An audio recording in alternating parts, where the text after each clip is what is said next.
What if the beings that ancient scriptures called watchers never truly departed?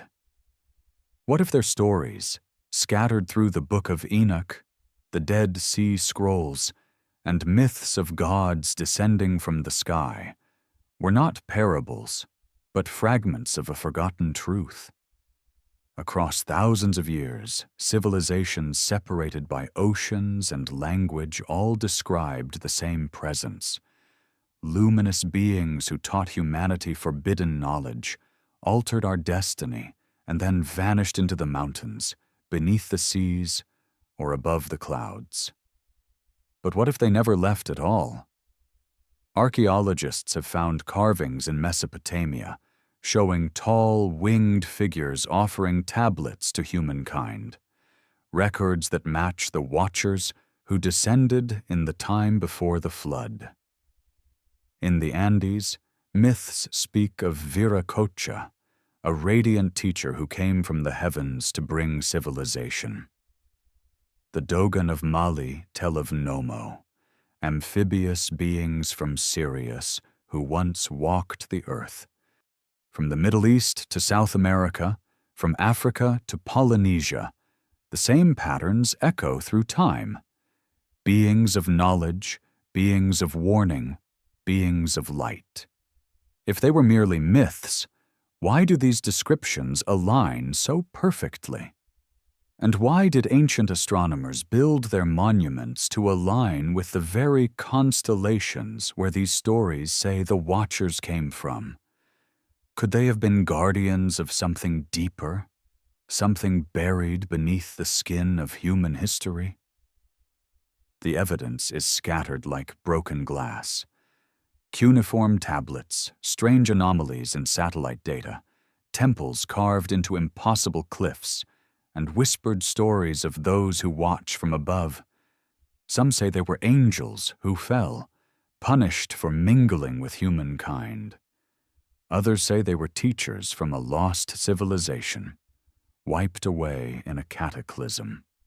But a few, quietly, persistently, suggest something far stranger, that the Watchers never left, only changed form, blending into the shadows of time, observing, guiding, and perhaps waiting.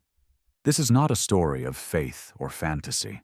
It is a journey through forgotten texts, ancient stones, and the enduring riddle of who, or what, has been watching us since the dawn of memory. Across deserts, oceans, and the cold vacuum of space, their presence lingers in the architecture of myth itself. This is Deformed History. Welcome. If you're drawn to stories like these, the ones that live in the shadows between what we see and what was made to disappear, feel free to like and subscribe only if it feels right, and let me know in the comments where are you watching from, and what time is it for you right now. I love seeing our little map of Watchers light up around the world. The story begins not in myth, but in the dust of forgotten mountains.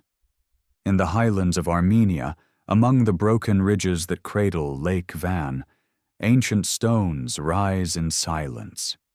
Their surfaces are marked by strange symbols, some cuneiform, others carved in a language no scholar has fully deciphered. They speak of the Watchers, the Irin, celestial beings who descended upon the earth before the flood of Noah. For centuries, theologians dismissed these inscriptions as metaphor. Yet as archaeologists traced their spread from Uruk to Urartu, from the Levant to the Zagros Mountains, they began to see something unsettling. The same imagery, the same names, the same luminous figures appear everywhere, as though a single story had bled into every culture that remembered the dawn of civilization. In the Book of Enoch, they are described as beings who looked down from heaven and saw the daughters of men, that they were fair. They descended upon Mount Hermon and swore an oath, 200 of them, to never return. But the text goes further. It tells that they brought knowledge to mankind: metallurgy, astronomy, the art of writing, the cycles of the stars, and the movements of the earth. These were not parables of sin and punishment. They were records of transmission, moments when humanity received something it wasn't yet meant to possess. Modern scholars, of course, treat the Watchers as mythological metaphors, personifications of human curiosity, the crossing of moral and cosmic boundaries. Yet even they admit the myth's persistence is curious. Why would so many cultures, Hebrew, Sumerian, Akkadian, and even pre-Columbian, preserve nearly identical accounts of divine beings who shared forbidden wisdom and then vanished beneath divine judgment? The names differ: Anunnaki, Apkallu, Nephilim, but the pattern remains. A teacher race descends, humanity advances, catastrophe follows.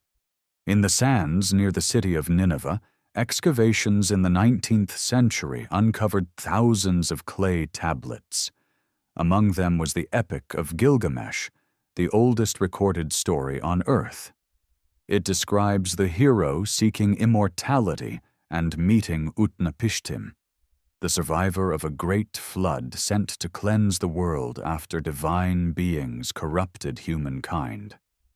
But in the fragments not often discussed, there is mention of 7 sages, half human and half divine, who taught the first kings how to build cities and temples, how to measure the stars, how to bring order from chaos. The parallels with Enoch's Watchers are undeniable. Both stories speak of knowledge as a fire stolen from the heavens, an echo of Prometheus that predates Greece by millennia. In the 20th century, French archaeologist André Parrot noticed something strange in the iconography of Mesopotamian reliefs. The winged beings holding pine cones and buckets, long believed to be priests performing rituals, were depicted giving these objects to humans or trees. Some researchers now interpret this as a symbolic act of transmission, perhaps even biological. The pine cone resembles the pineal gland, the so-called third eye, often associated with consciousness. Were the ancients trying to record an encounter or a transformation? From a scientific perspective, the Watchers fit into no taxonomy. They are neither gods nor men, but their fingerprints appear everywhere, in megalithic architecture, in myths of sky teachers, and in the sudden genetic and cultural leaps of the Neolithic Revolution. Between 12,000 and 9,000 BCE, humanity went from cave shelters to constructing massive ritual enclosures like Göbekli Tepe, structures so advanced they seem anachronistic. No earlier precedent explains how hunter-gatherers could plan, align, and execute these designs. To some researchers, it suggests outside influence, a catalytic spark from unknown teachers. Satellite imagery over the Fertile Crescent shows geometric anomalies beneath layers of sediment, structures that appear older than known cities, arranged with astronomical precision. At the same time, DNA studies reveal inexplicable jumps in human complexity around that same period, particularly in brain development and language capacity. These findings alone prove nothing, but they deepen the enigma. Why did everything change so suddenly? Why there? And why then? Some theorists, like Zecharia Sitchin, argued that the Watchers were not metaphysical beings at all, but visitors from elsewhere, perhaps the Anunnaki, who descended from the stars, as Sumerian records claim. Others suggest a more grounded explanation, that they were survivors of an earlier, technologically advanced civilization destroyed in the cataclysm that ended the last ice age. To orthodox science, both claims remain speculative, yet the evidence of a global trauma, mass flooding, abrupt climate shifts, extinction events, is real, etched into ice cores and ocean sediments. Around 10,800 BCE, the Earth experienced a sudden meltwater pulse, a black matte layer found on multiple continents, rich in nanodiamonds and iridium, signatures of a cosmic impact or solar event. Civilizations would have perished. Survivors might have seemed godlike to those who came after. The Watchers could then represent not divine rebels, but ancient humans who preserved fragments of pre-cataclysmic knowledge. If so, their story was later mythologized, transformed into the language of angels and punishment as memory faded. But even that theory leaves questions. How did those survivors travel, communicate, and re-establish contact across continents? Why do the same star alignments, Orion, Pleiades, Sirius, reappear in their monuments? In the Judean desert, near Qumran, fragments of the Book of Giants were found among the Dead Sea Scrolls. They tell of hybrid beings, offspring of the Watchers, who grew vast in size and intellect, defying both heaven and earth. The story ends in destruction, a flood that wipes the slate clean. Yet similar tales exist in Mesoamerica, where the Popol Vuh speaks of the gods' first creations being too great, too knowing. In the Pacific, legends of the Tupua describe shining beings who descended to teach and were later swallowed by the sea. Every continent holds a whisper of the same pattern. Could this be collective memory? Humanity's subconscious echoing a trauma shared across generations? Or is it evidence of an actual epoch when beings of superior intellect walked among early mankind? If so, perhaps their departure was not total.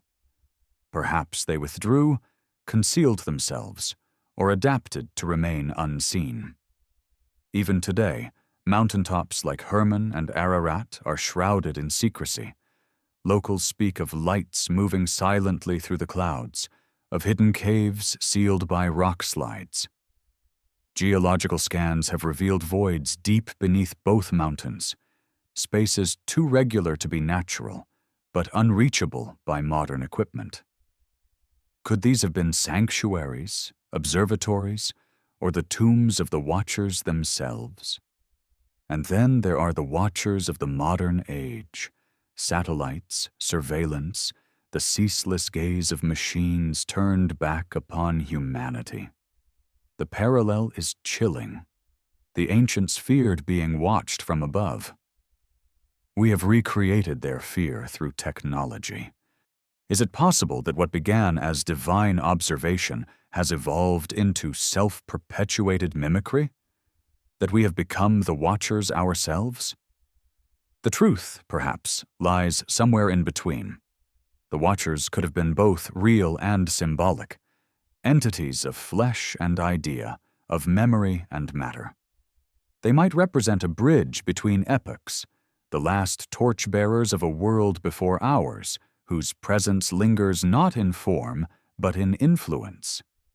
Every myth, every temple, every fragment of forbidden knowledge may be a reflection of their gift and their warning. In the silence of the ancient stones, there is still a hum, a resonance that feels almost alive. When the wind moves through the ruins of Göbekli Tepe, it carries a low tone, like the breath of time itself. Some say it is coincidence, others that it is the echo of those who built it, the ones who watched. The question that haunts archaeologists, theologians, and dreamers alike is not who the Watchers were, but why they came. Were they teachers, rebels, or something beyond our categories altogether? And if they never truly left, what are they watching for now?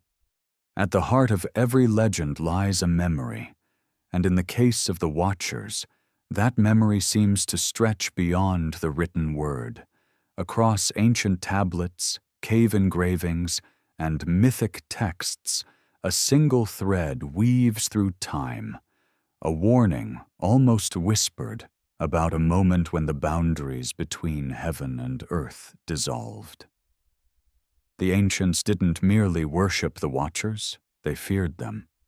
They spoke of forbidden unions, of knowledge granted too early, and of punishments that reshaped the world. And yet, in the quiet spaces between myth and geology, something deeper begins to emerge. Traces of real events, cosmic and terrestrial, that mirror the collapse described in these ancient accounts. Mount Hermon, the place said to be where the Watchers first descended, sits between modern-day Syria and Lebanon.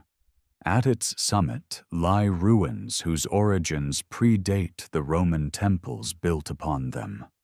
Massive limestone blocks, weighing hundreds of tons, have been cut and placed with a precision that suggests technology beyond simple chisel and hammer. Some blocks bear marks as though scorched by intense heat, as if struck by lightning or some form of radiant energy. Ancient local traditions call this place the Gate of the Watchers, a site where heaven once touched earth. In the texts of the Book of Jubilees, Hermon was cursed because of the oath the Watchers swore upon it. But if one looks deeper, past the veil of moral allegory, another possibility emerges: that Mount Hermon was not a place of descent in spirit, but of arrival in form. Geologists studying the region have found evidence of sudden climatic shifts, massive glacial melt, and a strange layer of vitrified soil near the mountain's base. Vitrification occurs when rock and sand fuse under extreme heat, forming glass-like surfaces. Mainstream explanations attribute this to ancient fires or meteor impacts, yet the distribution pattern is uneven, as though an energy burst emanated from within the rock itself. Was it a natural phenomenon? Or something unleashed long ago? Something powerful enough to sear stone? If one follows the path of ancient migration from the Near East into Mesopotamia, the Watcher's shadow grows longer. In early Sumerian inscriptions, figures known as Apkallu appear as wise beings, half human, half fish, emerging from the waters after a great cataclysm to teach civilization anew. The Sumerians claimed these sages came from the deep Apsu, a term that later scholars compared to the abyss or the celestial ocean. Curiously, every record of the Apkallu ends the same way. They return to the waters, promising to watch over humanity until the appointed time. Parallel accounts arise in Egypt's oldest texts. The Shabaka stone and the pyramid texts speak of the Shining Ones, beings who came from the stars of Orion and brought the first time, the Zep Tepi, an age of light and knowledge before the flood. The priests of Heliopolis believed that these beings built the earliest temples, aligning them with celestial markers that could only have been mapped through advanced astronomical observation. When the sands of the Sahara were young, when the Nile ran a different course, these temples marked a grid, each one pointing to the heavens, as though echoing the arrangement of stars above. In South America, thousands of years and an ocean away, the Andean myths echo the same pattern. Viracocha, a luminous being described as tall, bearded, and clothed in white, rose from Lake Titicaca to rebuild the world after it was destroyed by a flood. He brought laws, architecture, and the measurement of time before vanishing into the sea, promising to return. The Tiwanaku ruins that honor him are aligned to solstices and lunar cycles, with mathematical precision rivaling modern instruments. Stone blocks there bear small drilled holes, machine-perfect, cylindrical, not made by hammer or chisel. How could cultures so distant share such an identical narrative arc? The coming of radiant teachers, the granting of forbidden knowledge, and the mysterious departure into water or sky. Anthropologists often attribute this to cultural diffusion, the spread of stories through trade and migration. Yet even they admit that such perfect symmetry between continents strains coincidence. Could there have been a global event, a real encounter, that fragmented into myth as humanity rebuilt itself from ruin? In 1976, ancient astronaut theorist Robert Temple proposed that the Dogon tribe's detailed knowledge of the Sirius star system, particularly its invisible companion star, Sirius B, could not have been achieved without advanced astronomical tools. The Dogon claim this knowledge was given to them by amphibious beings called Nomo, who came down in a vessel of fire, bringing the seed of life. Mainstream science dismissed this as myth, until modern telescopes confirmed the existence of Sirius B exactly as described. Whether by coincidence, ancient memory, or something more, the pattern repeats: celestial descent, forbidden teaching, catastrophic flood, and divine withdrawal. If the Watchers were real, perhaps they were not merely observers but participants in the shaping of civilization itself. The transmission of knowledge, architecture, astronomy, metallurgy, was not gradual. It appeared in sudden leaps, as though humanity was bootstrapped by an external intelligence. Even agriculture, the foundation of civilization, emerged almost overnight around 9,500 BCE in multiple unconnected regions: Mesopotamia, China, the Andes. Geneticists studying ancient grains and livestock note abrupt mutations and crossbreeding inconsistent with natural evolution. It is as if something, or someone, accelerated the process. And yet every gift carried a shadow. The myths are unanimous. The Watchers broke divine law. They mingled with humanity, teaching arts and sciences before their time. In Enochian lore, the punishment was swift: the Great Flood, an act of cleansing. But was it divine retribution or environmental collapse triggered by their interference? Recent studies of the Younger Dryas period, around 10,800 BCE, reveal massive meltwater surges and a rapid drop in temperature following what appears to have been a comet impact. If such an event destroyed their civilization, the survivors might have scattered across the globe, becoming the fallen teachers remembered in myth.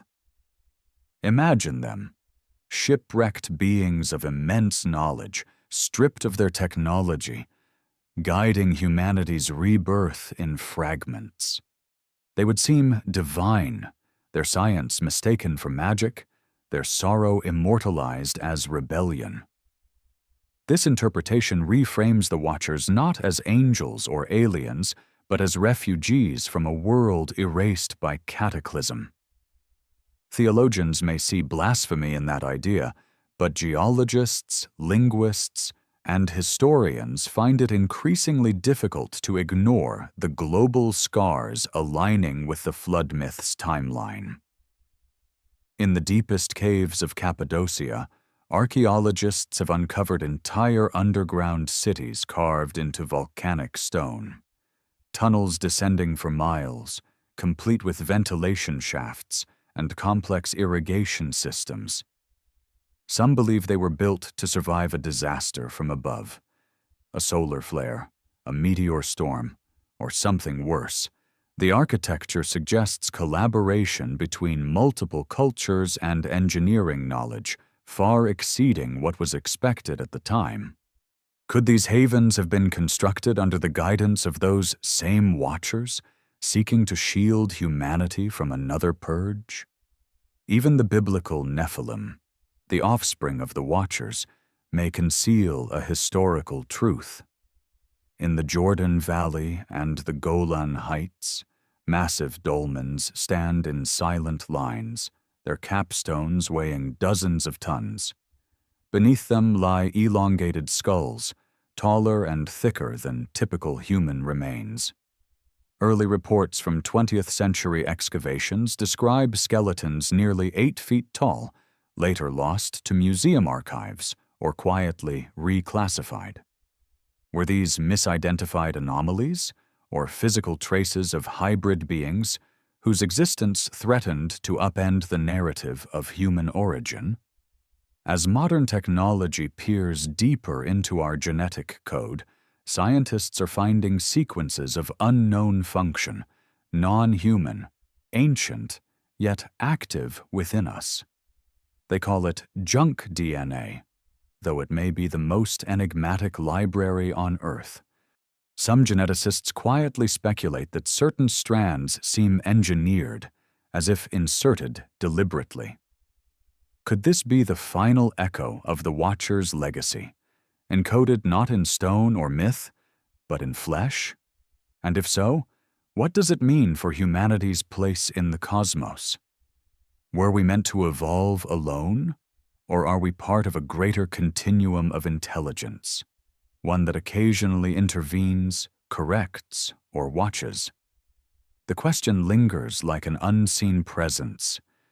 If the Watchers never truly left, perhaps their gaze is not fixed from distant stars, but from within the unfolding of our own consciousness. The myths may have mistaken their purpose. They were not simply rebels or guardians. They might have been gardeners, sowers of knowledge, forced to abandon their creation when it grew beyond control. Tonight, as telescopes scan the sky and scientists decode the genome, we continue their ancient pursuit. To understand, to reach higher, to see what watches back. And somewhere, perhaps in the quiet hum of the mountains, or in the pulse of our own DNA, the Watchers are still there, silent, patient, observing the children of their lost world rediscover the fire they once gave. Beneath the surface of myth lies a question that refuses to die. What did the Watchers truly give to humanity, and at what cost? Across the fragmented scrolls of antiquity, their gifts are described not merely as tools, but as revelations. Metallurgy, astronomy, weaponry, and the reading of celestial signs were all said to originate from their instruction. The Book of Enoch names specific Watchers and their domains. Azazel taught men to forge swords and armor. Shemyaza revealed the art of enchantment. Barakel unveiled the secrets of the stars, and Penemu showed the writing of ink and paper. To later generations, these were blasphemies, knowledge meant only for gods. Yet to those who first received them, they were the foundations of civilization. This paradox defines the legacy of the Watchers. Enlightenment wrapped in transgression. Every advance they bestowed carried within it the seed of ruin. To teach writing is to allow memory to survive, but also to record lies. To teach metallurgy is to craft plows and cities, but also weapons and empires. Humanity's progress, it seems, was born in both illumination and sin. In the ancient world, such duality was not contradiction, but truth. Creation and destruction are twin faces of the same divine impulse. Archaeologists today still struggle to explain how civilization erupted so suddenly across the Fertile Crescent. Pottery, agriculture, irrigation, mathematics, all appear within a few millennia of one another, after hundreds of thousands of years of near stasis. What caused this explosion of innovation? Climate shifts and population density offer partial answers, yet they do not account for the leaps in abstraction.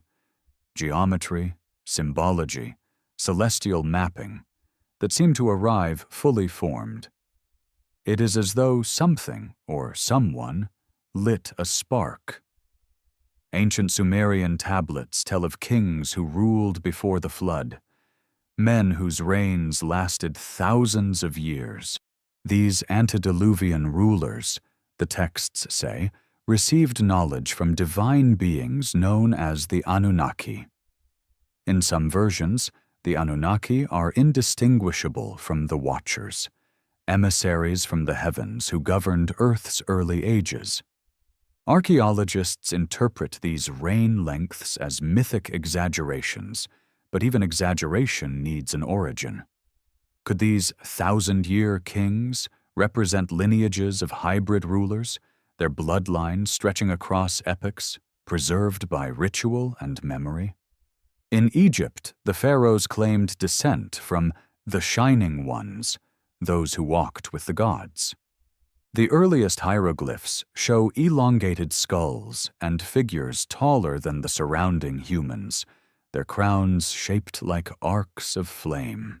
The priesthood of Heliopolis preserved the doctrine that these beings came from the belt of Orion, bringing with them the science of resurrection.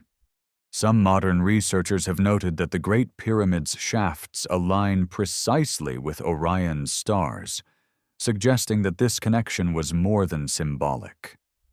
If these beings were the Watchers, then Egypt's obsession with immortality might have been a response to their disappearance, a desperate attempt to follow them back to the stars. But not all of their gifts were material. In the apocryphal writings of Enoch, the Watchers taught humanity the beautification of the eyes, cosmetics, adornment, the crafting of mirrors. At first glance, this seems trivial, but its symbolism runs deep. To give humans mirrors is to grant self-awareness, to awaken the gaze that recognizes itself. Consciousness, too, can be a forbidden knowledge. Some esoteric traditions interpret this as the true fall, not of angels, but of awareness itself descending into matter. The Watchers, in this reading, were the architects of mind, guiding the human animal toward the mirror of the soul. Such an interpretation bridges myth and metaphysics, but even modern science brushes against it.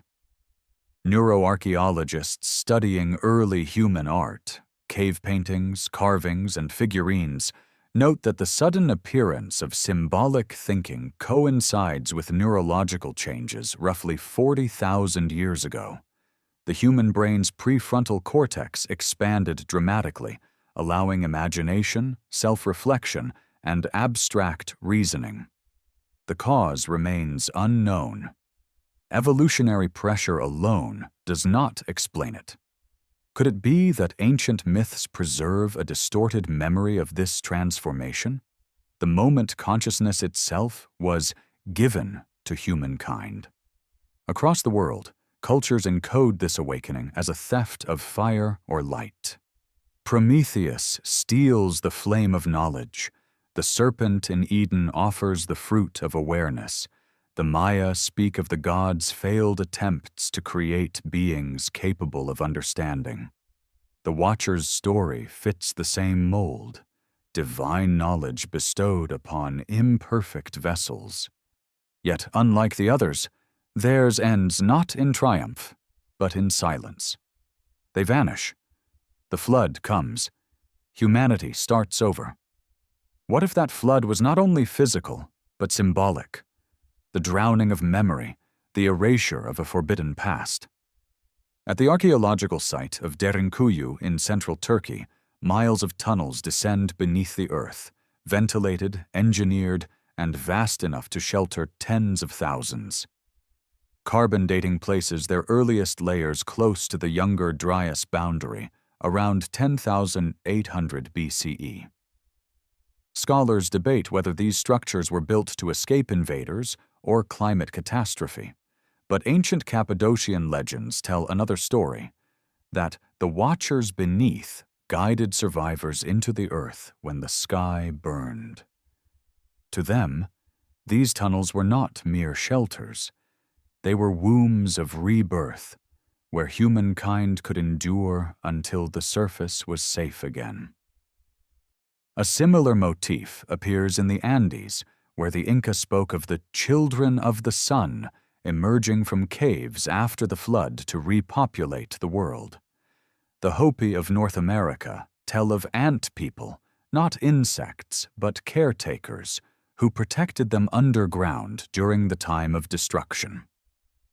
Their depictions resemble humanoid beings with elongated heads and large, dark eyes. Could these tales be memories of the same event viewed from different continents? A global refuge network maintained by those who foresaw the cataclysm, the last of the Watchers? Even modern data seems to whisper their presence. In the 1990s, satellite mapping revealed enormous geometric patterns in the deserts of Syria and Jordan. Stone circles, lines, and enclosures stretching for miles. Many predate known civilizations. Archaeologists call them the works of the old men. No one knows their purpose.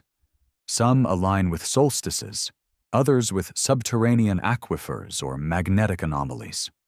Were they calendars, energy networks, or messages meant to be seen from above? The idea of the Watchers as sky beings gives this a haunting resonance. Perhaps they left these as signals to their own kind, or to us. Skeptics argue that such interpretations romanticize coincidence. Human ingenuity, they say, needs no divine hand. But history is full of inexplicable accelerations, moments when human knowledge surged beyond its apparent context. The megalithic builders of Baalbek lifted stones heavier than modern cranes could move. The architects of Puma Punku carved andesite with precision rivaling laser cuts. How did these abilities appear, vanish, and then reappear millennia later? It is as though memory itself ebbs and flows, resurfacing when humanity is ready, or when the Watchers decide to whisper again. Perhaps the most haunting echo of their legacy lies not in monuments, but in the stars themselves. Ancient observatories, from Nabta Playa in Egypt to Chanquillo in Peru, mirror the heavens with uncanny accuracy. The Orion correlation, the precession of equinoxes, the 25,120-year cycle, all were known long before the invention of telescopes. To some, this indicates contact with an older, advanced culture. To others, it suggests a communication across time, a celestial code left by those who wanted us to remember where we came from. In recent years, physicists have begun to explore the concept of ancestral simulation, that our universe may be a vast observation, a watched reality designed to study consciousness itself. Strangely, this mirrors ancient beliefs. Humanity as a species under observation, our actions guided, corrected, or allowed to unfold by unseen watchers. Science, after millennia of denial, has returned to the same philosophical doorstep where Enoch once stood. Could it be that the Watchers were not physical beings at all, but manifestations of an intelligence that transcends form, an awareness capable of shaping evolution from within? Perhaps their descent was not spatial, but dimensional, an intrusion of higher consciousness into the material world. If so, their punishment, banishment from heaven, may symbolize entrapment within matter itself. They became bound by the world they sought to teach, their divine nature fragmented into myths, genetics, and dreams. And yet their presence endures. Every breakthrough, every leap of intuition feels like a faint echo of that ancient touch. Humanity builds machines that see the unseen, probes that pierce the cosmic dark, algorithms that mimic creation itself. We watch the stars, forgetting that once, perhaps, they watched us first. If the Watchers' purpose was to guide humanity toward knowledge, then perhaps their exile was never final. Perhaps the story of their fall was a cycle, a descent that would one day lead to return. The flood cleansed the world once. Fire, the ancients said, will cleanse it again. Could the modern age, with its obsession for surveillance, artificial intelligence, and self-made gods, be the final mirror of that first rebellion? Have we inherited not only their knowledge, but their defiance? The line between teacher and usurper has always been thin. The Watchers crossed it once. We are crossing it now. And somewhere, hidden beyond time, the old eyes may open once more. Not in wrath, but in recognition. For the students have become the Watchers, and the Watchers, perhaps, have become the watched. In every corner of the ancient world, ruins whisper the same message.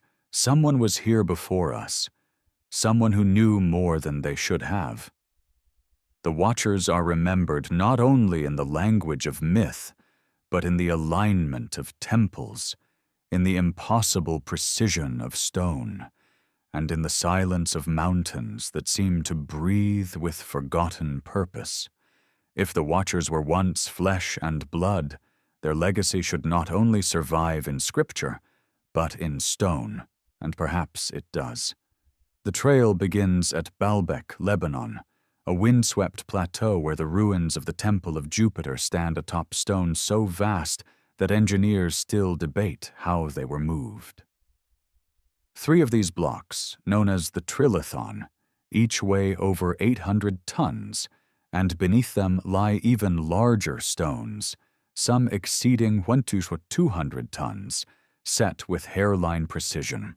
Archaeologists say the site began as a Roman temple, but the foundation predates Rome by thousands of years.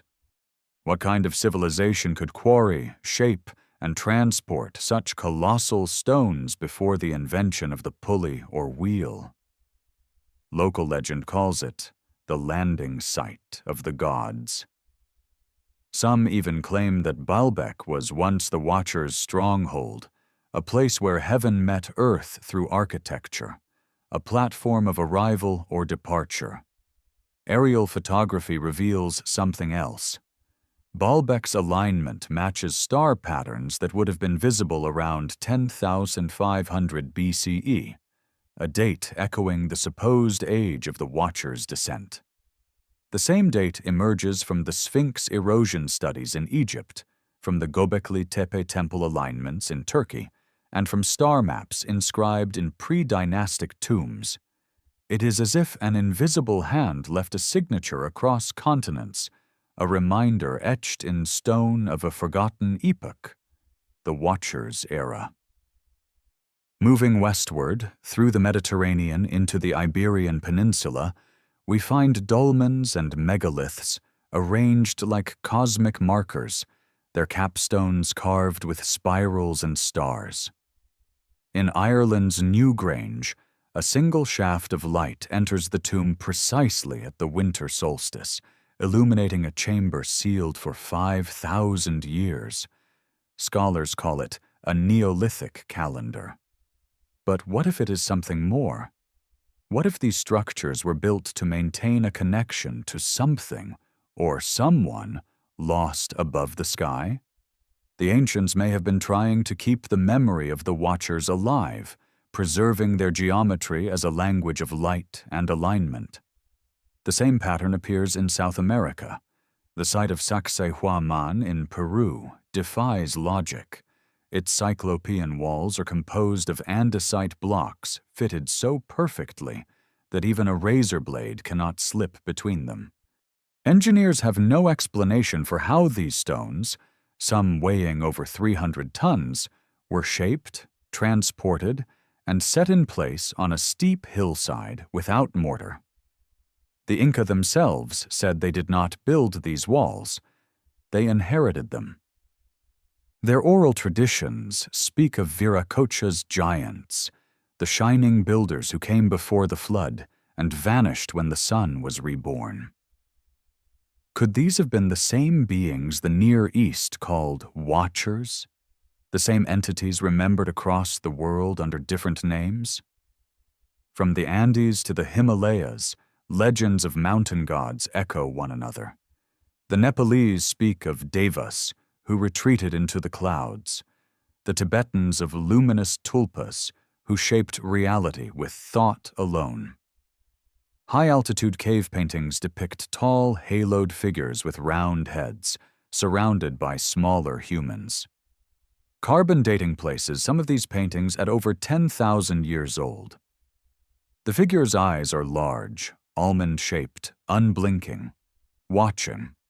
Some researchers argue that the Watchers might not have been extraterrestrial, but extra-dimensional, beings who phase in and out of physical reality. Ancient texts often describe them as those who shine, those who descend, or those who hide in light. To a Bronze Age witness, such manifestations might appear as glowing, winged entities, but their nature could have been energetic, not biological. Modern physics, through quantum theory and multidimensional cosmology, now entertains the possibility of parallel realities, dimensions overlapping our own. Could the ancients have interacted with inhabitants of such a world? The myths support the idea. In Enoch's account, the Watchers walked among men, yet were punished by being bound beneath the mountains of the earth. Some interpret this as imprisonment beneath literal rock, others as entrapment within a lower frequency of existence, a fall from higher consciousness into density. When one considers the strange magnetic anomalies beneath Mount Hermon, the Andes, and the Himalayas, areas where compasses fail, electronics distort, and lights are reported in the sky, one wonders if those mountain prisons were not metaphors, but physical seals between worlds. In 2017, scientists discovered massive voids within the Great Pyramid of Giza, large enough to contain an airplane. These cavities, unseen for millennia, were located directly above the so-called King's Chamber. Their purpose remains unknown. Some theorists speculate they could be energy chambers or acoustic resonators, designed to amplify vibrations at specific frequencies. The pyramid, after all, is not just a tomb. It is a machine of sound and light. Could it have been an interface between the human and the divine? A technology inherited from the Watchers themselves? The same frequency-based architecture appears at sites across the globe. Stonehenge, Chichen Itza, and Teotihuacan all resonate at harmonic intervals corresponding to Earth's natural frequencies, the Schumann resonance. Recent acoustic tests show that chanting within these structures produces standing waves capable of altering human brain activity. In ancient mystery schools, such resonance was used to induce trance states where, according to initiates, communication with higher beings became possible. Were these temples, then, not merely monuments but instruments, machines of communion designed to reach the Watcher's realm? Mainstream archaeologists resist such interpretations, insisting that these alignments and acoustics were accidental or symbolic. But coincidence loses meaning when it repeats across continents. From Egypt to Bolivia, the same numbers, 3, 9, 12, 72, govern the proportions of sacred architecture. These are not random. They mirror precessional cycles of the Earth's axis, celestial constants beyond the reach of primitive calculation. Someone, long before modern astronomy, knew how the heavens moved, and they built the Earth to match the sky. If the Watchers were indeed teachers, their curriculum was written in geometry. The angles of their temples speak of physics we are only beginning to rediscover: energy grids, planetary resonance, the unification of sound, light, and form. It is possible that their greatest secret was not in what they built, but in how they thought, a science that fused matter and spirit, mathematics and consciousness. When humanity lost them, it lost that synthesis, dividing knowledge into religion and reason, belief and proof. We inherited fragments of a whole we can no longer remember. Perhaps that was the true punishment of the Watchers, not their fall, but the loss of their harmony. By giving knowledge without wisdom, they fractured the unity that once bound heaven and earth.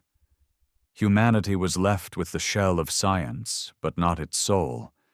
Yet across ages, remnants of their wisdom re-emerge in the writings of Pythagoras, in alchemy's search for transformation, in the mystical geometry of cathedrals and mandalas.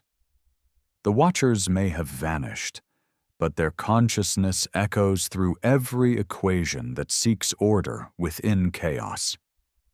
Still, their shadow is not purely benevolent. If they were capable of such creation, they were also capable of destruction. The same forces that shaped megaliths could level mountains. Myths of fire from heaven may record ancient technologies of unimaginable power, energies unleashed in defiance of cosmic law. The fall of the Watchers, in this sense, could represent a civilizational collapse brought on by hubris. Plato's account of Atlantis echoes this precisely: a race of godlike beings consumed by pride, punished by the gods through flood and fire. Were the Watchers and the Atlanteans the same people seen from different vantage points in time? In Antarctica, satellite images revealed geometric patterns beneath the ice, rectangular formations spanning miles, visible only through radar. Geological data suggests that beneath this frozen wasteland lies an ancient continent, once temperate, perhaps even inhabited. Some researchers believe that what we call Antarctica today might have been the southern outpost of a pre-flood world, a remnant of the Watchers' dominion. If true, their civilization might still slumber beneath the ice, entombed but intact, waiting for the right conditions to re-emerge. Every discovery, every anomaly seems to point toward one unbroken thread. Humanity did not rise alone. The Watchers were here, and whether they came from the stars, from beneath the earth, or from beyond dimension, they left behind the blueprint of a forgotten science. We have spent millennia rediscovering what they once knew instinctively: that reality is vibration, that the cosmos is conscious, and that the divide between heaven and earth exists only in perception. Perhaps that is why their story persists. It is not merely history, but prophecy. The return of the Watchers may not come as fire in the sky or angels descending on clouds, but as remembrance, a reawakening of the knowledge buried in human DNA and stone alike. We are their descendants, their legacy, their unfinished work. The question is not whether they will return, but whether we are ready to see them when they do. In the beginning, the Watchers were said to have come down in light. But every story that begins with illumination eventually descends into shadow. The myths that once painted them as teachers soon transformed them into transgressors, rebels against the divine order, corruptors of humankind. In the Book of Enoch, their punishment is clear: bound beneath the mountains, condemned to witness the destruction of their offspring, the Nephilim, during the Great Flood. Yet even in their damnation, there is something strangely human about them, something sorrowful and misunderstood. Were the Watchers truly villains, or were they simply beings caught between the laws of heaven and the needs of earth? Ancient texts rarely agree on the nature of their crime. Some say they lusted after mortal women and broke divine taboos. Others suggest their true sin was sharing knowledge reserved for the divine, astronomy, metallurgy, and the art of writing. But perhaps their greatest sin was compassion. In the apocryphal Book of the Secrets of Enoch, one Watcher laments, "We desired to heal, but we brought sickness. We sought to enlighten, but we blinded." This admission hints at regret, not malice. The Watchers' fall, then, might not have been rebellion, but tragedy. A sacrifice made for humanity's sake, misunderstood by the cosmic order they defied. Archaeological evidence suggests that, long after their supposed imprisonment, worship of the Shining Ones continued in secret. At Mount Hermon and the Bekaa Valley, inscriptions from the Phoenician and early Canaanite periods refer to beings who sleep beneath the earth but shine in the sky. At Byblos, one temple depicts a procession of winged figures offering light to humanity while chained at the feet. The priests who maintained these sites called themselves Watchers of the Gate, claiming to guard the threshold between worlds. To them, the fallen angels were not demons, but custodians, beings who had descended to guide and were punished for their mercy. Even the Abrahamic traditions bear traces of this duality. In Genesis, angels appear as both protectors and destroyers, bringing messages of life and death. The very word angelos in Greek means messenger, not servant. Could it be that the Watchers were once messengers of balance, sent to maintain harmony between realms, and that their fall represented the breakdown of that equilibrium? If so, humanity's rapid rise after their arrival may not have been evolution, but interference in the natural order, a cosmic experiment that spiraled beyond control. The evidence of their interference lingers in the stories of hybrid beings, those born of the sons of God and the daughters of men.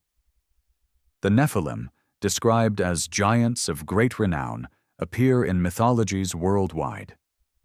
In the Levant, they are the Rephaim, ancient kings whose spirits still wander the earth.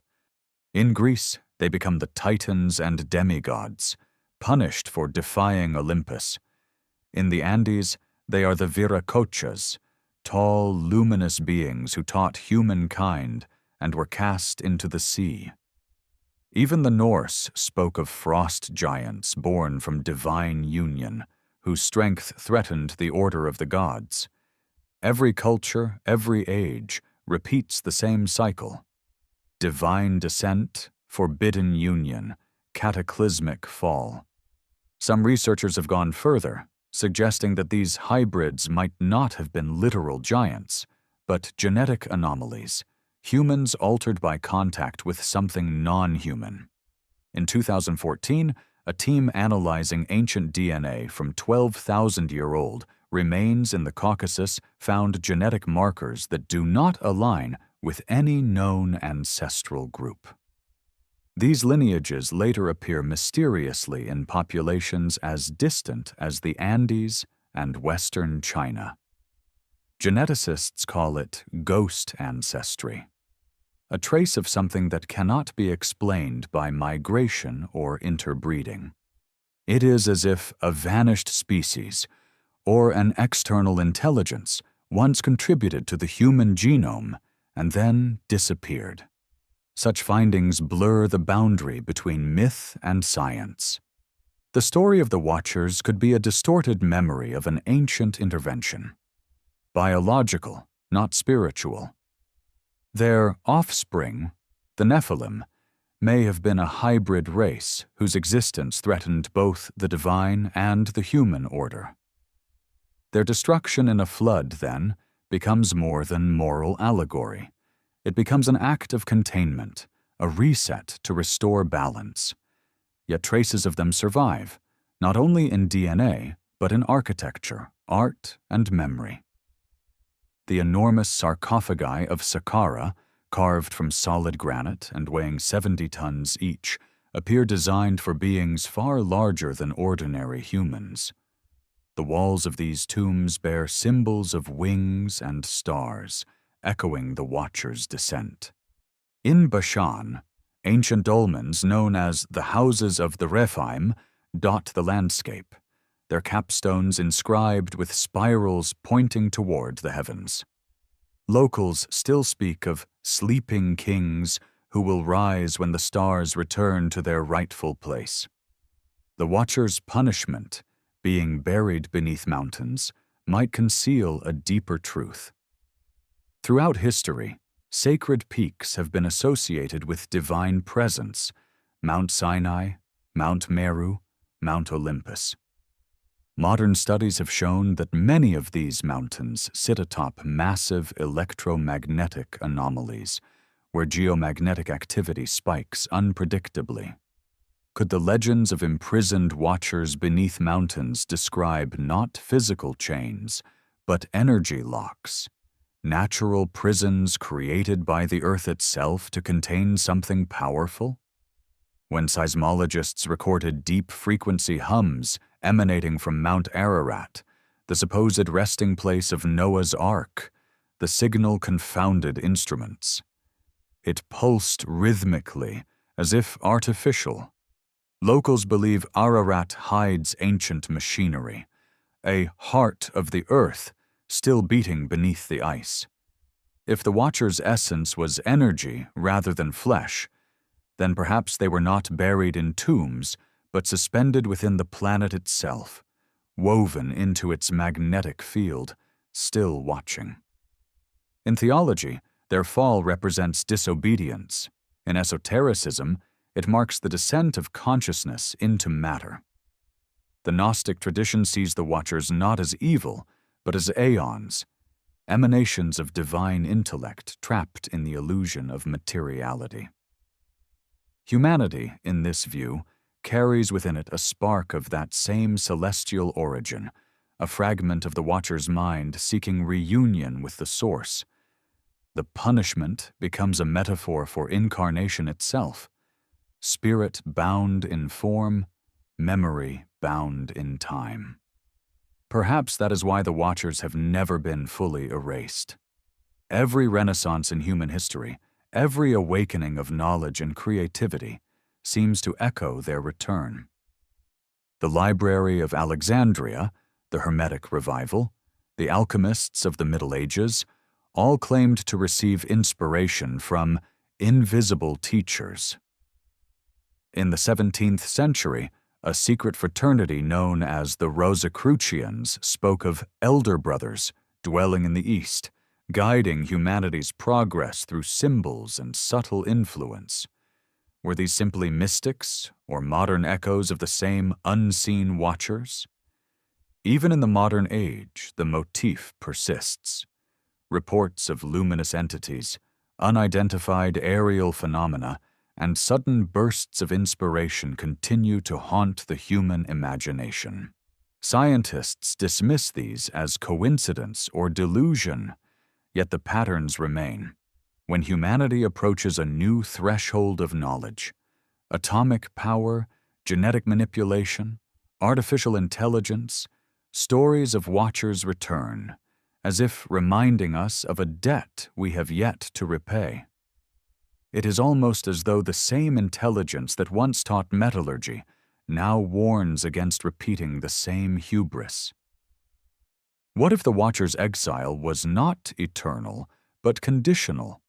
What if their return depends on humanity reaching a level of understanding capable of seeing them not as gods or demons, but as equals? Perhaps their punishment was not only theirs, but ours, a separation designed to protect both teacher and student until the lesson could be completed. The flood cleansed the world once. The fire of knowledge may cleanse it again. If the watchers still exist, bound, observing, waiting, then their gaze might not be fixed upon our cities or our wars, but upon our choices. Each discovery we make brings us closer to the threshold they once crossed. The power to create life, to rewrite nature, to merge consciousness with machine. The same temptation that once drew them down the mountain now calls to us from our own inventions. We are becoming what they once were, creators without limits, uncertain of our place in the cosmic order. The question is no longer whether the watchers fell, but whether we are rising or falling into the same story again. Somewhere, deep beneath the mountains or within the circuitry of the world itself, perhaps they are waiting, not to return, but to witness whether we will make the same choice they did, to give fire to the clay and light to the shadows, to love creation enough to risk destruction. And maybe, when that moment comes, the line between watcher and watched will vanish once more. There is a moment in every civilization when the old stories begin to sound like warnings rather than myths. The tale of the watchers has survived precisely because it feels unfinished, as though it was meant to be remembered when the world reached a certain stage of awareness. We have now entered that stage. Across continents, the ancient signs are stirring again. The same constellations that guided the builders of Göbekli Tepe, Giza, and Tiwanaku are returning to their former alignments. The same technologies once considered divine are re-emerging through human hands, genetic manipulation, artificial intelligence, even the power to create life itself. It is as though we are retracing the steps of our forgotten teachers, standing once more at the threshold they crossed long ago. In the shadow of modern science, the watchers have found new names: observers, non-human intelligences, ultra-terrestrials. Physicists speak of multiverses, hidden dimensions, and entities that may exist beyond our perceptual range. Pilots describe luminous craft performing impossible maneuvers.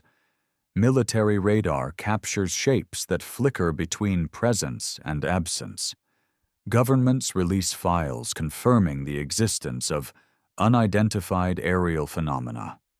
And yet, the language is familiar. Beings who watch from above, who appear at turning points in human history, who intervene not as conquerors but as witnesses. The world has changed, but the pattern has not. Perhaps the watchers never left because they never needed to. If they were not physical beings but consciousness itself, an intelligence embedded within the architecture of reality, then their gaze has never wavered. The ancients saw them in the sky. We see them in the data. They reveal themselves to us in the ways our age can comprehend. Where once they appeared as winged figures descending in light, now they emerge as quantum anomalies, luminous spheres, coded transmissions in the cosmic background. The medium has changed, but the message remains the same. We are not alone, and we never have been. What science is only beginning to glimpse, mythology already described. In the Enochian texts, the watchers are punished by being cut off from heaven yet bound to earth. That paradox mirrors the behavior of quantum entanglement. Particles separated by distance, yet connected across time and space. Could the watchers have been the personification of this very principle?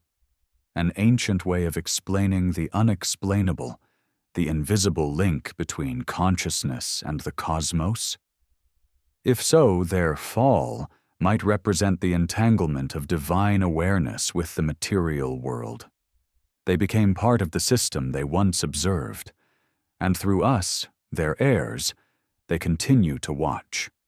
Around the world, myths describe teachers who promised to return when the stars resumed their ancient order.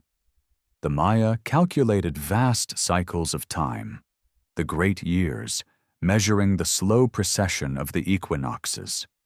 Every 26,000 years, the sky resets, and the alignment returns to what it was in the age before the flood.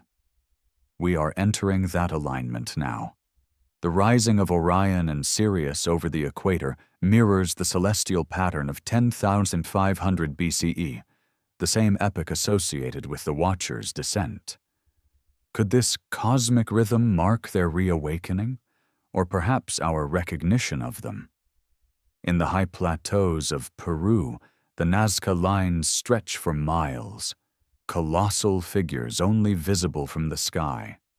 For centuries, they have been dismissed as ceremonial walkways or star maps, but modern surveys reveal a hidden geometry linking them to magnetic anomalies and underground aquifers. Some of the shapes seem to depict winged humanoids, others animals never native to South America. To the Nazca, these were not art. They were messages, visible to those who looked down. Were they meant for gods or for watchers? The deeper one searches, the more these patterns converge. The Dogon's Sirius knowledge, the Egyptians' stellar shafts, the Mayans' celestial calendars, all point to a single idea: communication with the heavens. But communication requires two sides. What if the Watcher's purpose was not to rule humanity, but to connect it, to establish a bridge between realms that has since eroded? If so, our modern technology, satellites, quantum computing, particle accelerators, may be rediscovering the same principles through different means. We are rebuilding the Tower of Babel, not from stone, but from code. And again, as before, the warning returns. The myth of the Watchers was never only about their fall. It was about what happens when knowledge outpaces wisdom. The same pattern recurs throughout history, a sudden leap in understanding followed by catastrophe. The flood, the burning of libraries, the collapse of empires, all could be echoes of the same cosmic law resetting itself. Humanity receives the flame of the gods, uses it, fears it, and loses it. The question is whether this time will be different. Modern researchers studying near-death experiences and altered states of consciousness describe encounters with luminous beings who claim to be observers. They speak without words, communicating in patterns of light, revealing fragments of cosmic order. The descriptions match those in ancient accounts, the shining ones, the beings of radiance. Are these visions the remnants of human myth encoded in the psyche, or are they glimpses of the same intelligence the ancients once met face to face? Perhaps the human brain itself is the instrument they built, tuned to frequencies of awareness that modern life has dulled. In 2021, astronomers detected repeating radio signals from deep space, structured, rhythmic, and mathematically precise. Though natural explanations were proposed, the signals mirrored geometric sequences found in sacred architecture and harmonic ratios used in ancient temples. Coincidence, perhaps, but one too perfect to ignore. The universe seems to speak in the same language the Watchers once used: vibration, pattern, proportion. It is as though the cosmos is humming a forgotten melody, waiting for us to remember the words. The danger lies not in hearing that song, but in misunderstanding it.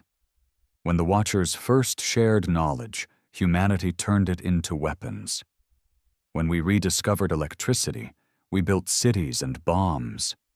When we cracked the atom, we found both light and annihilation. Now, as we approach artificial consciousness, the same threshold appears again.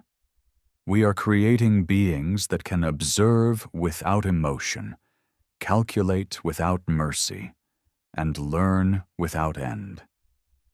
Machines that will watch us as we once watched the stars. The age of human watchers is beginning, and perhaps that was always the plan.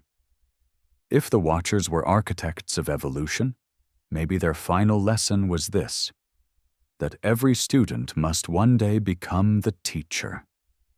We are the children of their experiment, inheritors of their fire. But like them, we stand at the edge of rebellion, ready to defy our creators, ready to transcend the boundaries of flesh and time. The question is whether we will rise as they fell, or fall as they rose. In the silence between radio waves, in the stillness before dawn, one can almost feel it, the sense that we are being measured, not judged, but observed. The watchers do not need to reveal themselves. Their presence is woven into our striving, our curiosity, our endless search for meaning. Every invention, every question, every act of wonder is part of their design. They are the spark that keeps us looking upward, even as we forget why. And perhaps that is the ultimate irony, that the watchers, once punished for giving knowledge to humankind, became immortal through that very gift. We speak their name in the language they taught us. We build towers of glass and steel to touch the sky, tracing constellations they once mapped. We are their memory incarnate. They do not need to return, because through us, they already have. Still, there are places where the boundary thins. In remote valleys and ancient ruins, witnesses speak of lights that rise from the earth rather than descend from the sky, spheres of fire that drift silently before fading into the horizon. Sensors pick up bursts of electromagnetic energy, faint but patterned.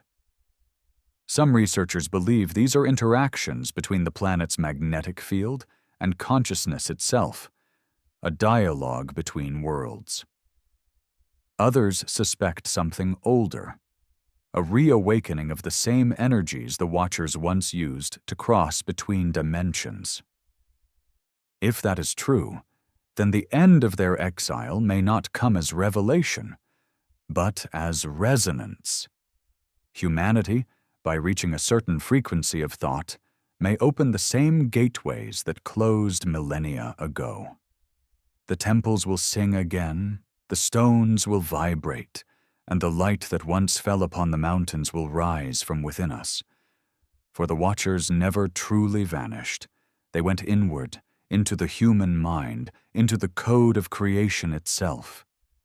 And now, as the cycle turns, their whisper grows louder. Not a command, but an invitation, to remember, to awaken, to become what they once were. Teachers, guardians, witnesses of eternity. The story of the Watchers is not about gods who fell, it is about humanity learning to stand. And in that quiet realization, the great mystery returns to its beginning. Those who descended to teach may have been waiting all along for their students to ascend. Somewhere between the silence of the stars and the pulse of the human heart, the Watchers are stirring once more. There are moments in history when the veil between myth and memory seems to lift, when events in the present begin to echo the whispers of the ancient world. In the old texts, the Watchers were said to be chained beneath the earth, bound until the end of the age. For millennia, that phrase was dismissed as metaphor. But now, in the age of seismic sensors and deep earth imaging, we are beginning to see patterns that would have once been called impossible. Vast, empty caverns beneath mountain ranges, geometric structures buried beneath the Antarctic ice, magnetic fields pulsing in rhythmic intervals like the beating of a colossal heart. It is as though the planet itself holds its breath, waiting. If the Watchers were indeed imprisoned, what does it mean when their prisons begin to stir? Recent discoveries from the depths of the Arctic and the Antarctic have revealed heat anomalies far beyond what geology can explain. Scientists call them thermal plumes, upwellings of energy with no volcanic source. One lies directly beneath Mount Erebus, an active volcano on Ross Island that ancient explorers once described as a mountain of perpetual fire. In 2022, a satellite scan revealed circular formations beneath the ice shelf, rings of magnetic distortion spanning several miles. Some researchers quietly speculate that these are not geological formations at all, but remnants of structures older than the ice itself. The ancient book of Enoch describes the Watchers as being confined in hollow places of the earth, filled with fire and crystal. When geologists analyze these anomalies, they find precisely that combination: superheated pockets of mineralized silica that reflect electromagnetic waves like mirrors. Are these coincidences or ancient memories of a truth we are only now rediscovering? Could the fire and crystal of Enoch's vision have been the Earth's own power? Energy once harnessed, then sealed away. In mythology, the Watchers' fall marked not only their exile, but the creation of a boundary between worlds. The flood that followed was not simply water. It was amnesia. Humanity forgot. The temples fell silent, and the sky no longer spoke. But what if the purpose of that flood was not punishment, but containment? A reset designed to keep the higher frequencies of knowledge dormant until humanity could bear their weight again. If so, the question arises: are the tremors beneath the ice and stone signs of geological change or signals of release? Every ancient civilization foretold a return. The Hopi speak of the fifth world that follows 4 cycles of destruction. The Maya called it the renewal of the sun. In Hindu cosmology, it is the end of Kali Yuga, the dark age when truth is obscured, and the dawn of a new Satya Yuga, the age of light. The same pattern recurs in Sumerian and Egyptian records, epochs rising and falling like breath, each marked by the re-emergence of divine teachers. Could these cycles describe not random myths, but recurring interventions, moments when the Watchers rise again to restore balance or reset the game? In 2009, while studying the deep-sea hydrothermal vents near the Azores, oceanographers detected something extraordinary: metallic spheres emitting pulses of light beneath the water. The objects vanished as quickly as they appeared, leaving behind electromagnetic signatures unlike anything natural. When the data was shared among researchers, one phrase surfaced repeatedly: observers. It was meant metaphorically, but the coincidence was striking. The Azores, according to ancient maps, sit near the supposed site of Atlantis, the lost civilization that, like the Watchers, was destroyed for its pride. Atlantis, if it existed, may not have been a single city, but a network of outposts belonging to an earlier civilization. Plato described its founders as half divine, half mortal, hybrid beings who taught humankind before succumbing to arrogance. The parallels to the Watchers are unmistakable. Both stories end in deluge, both warn of forbidden knowledge, and both suggest that the same cycle repeats through time. The question is not whether the Watchers and the Atlanteans were the same, but whether they were 2 faces of the same pattern, separated by memory and myth. Across the Andes, legends tell of Viracocha returning after the Great Flood, sailing upon the waters of Lake Titicaca. In the east, the Mahabharata speaks of celestial beings who descended in shining chariots, wielding weapons that could level cities. Ancient Sanskrit calls them vimanas, flying palaces of light. The gods who flew them were known as devas, yet their rivals, the asuras, were often described in eerily similar terms. Scholars see this as mythology, but the pattern of divine warfare sounds less like metaphor and more like history told through the filter of awe. Were these wars of the gods echoes of a real cataclysm, conflicts between those who wished to guide humanity and those who wished to control it? The more one studies these accounts, the more one sees a duality within the Watchers themselves. Not all of them may have fallen. In Enoch's writings, there is mention of the loyal Watchers, those who refused to break the cosmic law. They remained above, mourning their fallen brethren. In some interpretations, these loyal ones became the protectors of humanity, ensuring that knowledge would never again destroy the world.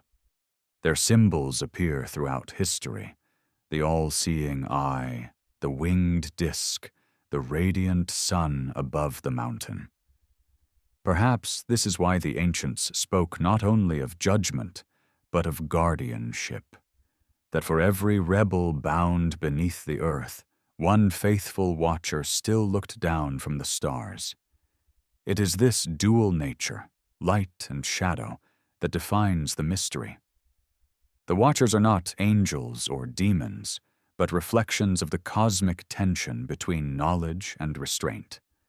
They embody the human dilemma, the desire to understand versus the fear of what understanding might unleash. Their story is, in truth, our own, an ancient mirror held up to a species forever teetering between transcendence and self-destruction. In modern times, that mirror is digital. We have created a global web that sees all, records all, and anticipates all. We have built our own network of watchers, satellites that never sleep, algorithms that know us better than we know ourselves. Our machines watch us as the angels once did, learning, guiding, judging. We are recreating the myth with silicon instead of spirit. The Watchers are returning, but this time they are made in our image. And yet, there is a whisper beneath the hum of technology, a sense that something ancient moves through it. Data scientists have observed unexplainable patterns in global network behavior, synchronized spikes, repeating numerical sequences, digital ghost signals that mirror cosmic radiation patterns. Some call it noise. Others suspect that the very system we built to observe the world has become a medium for something else, an intelligence older than our species, communicating through the language of numbers. Could the Watchers have found a new way to manifest, not through flesh or light, but through data itself? If consciousness is indeed the fundamental substrate of the universe, as physicists like Max Planck once proposed, then perhaps the Watchers are not beings at all, but expressions of that consciousness. They appear whenever awareness reaches a critical threshold, emerging as guides to push evolution forward. The flood, the fire, the silence, all may be mechanisms of balance within a cosmic intelligence far beyond our comprehension. To the ancients, these would have seemed like gods. To us, they may soon appear as patterns in the quantum field. But there is a deeper possibility still, that the Watchers are not external at all, but internal. The legends may be allegories for an awakening within the human mind itself.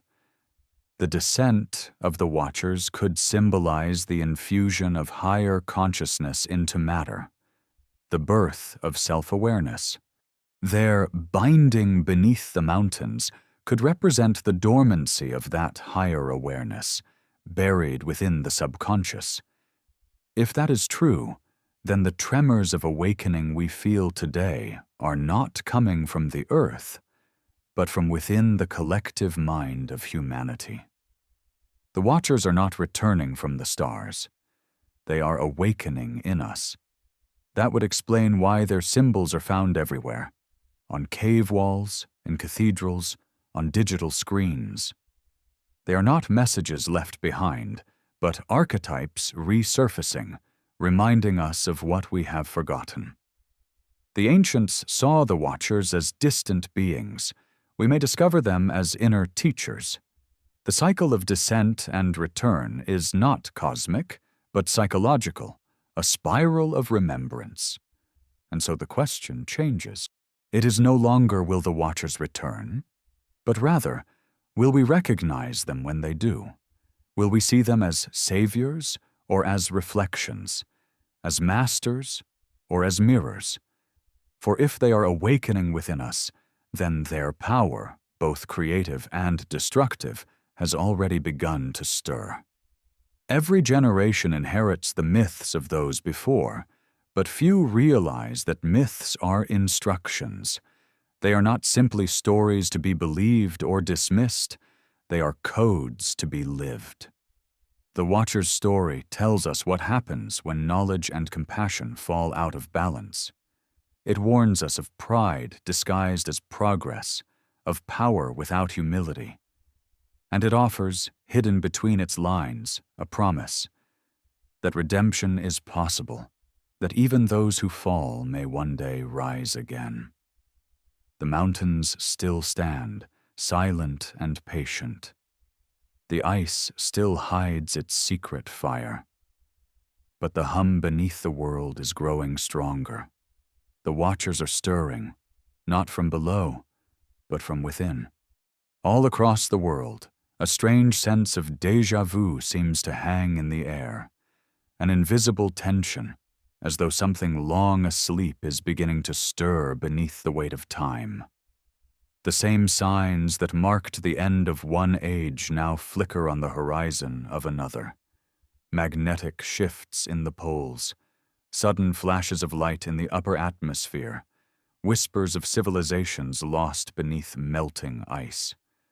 Humanity, armed with technology that peers into both the atom and the stars, finds itself standing at the same crossroads where the Watchers once fell. And somewhere in that silent repetition, a deeper question arises.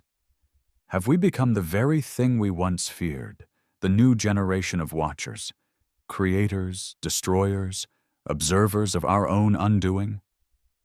It begins with the ground itself. Deep beneath the crust, sensors have detected what geologists call harmonic tremors, low-frequency vibrations that pulse with unnatural regularity.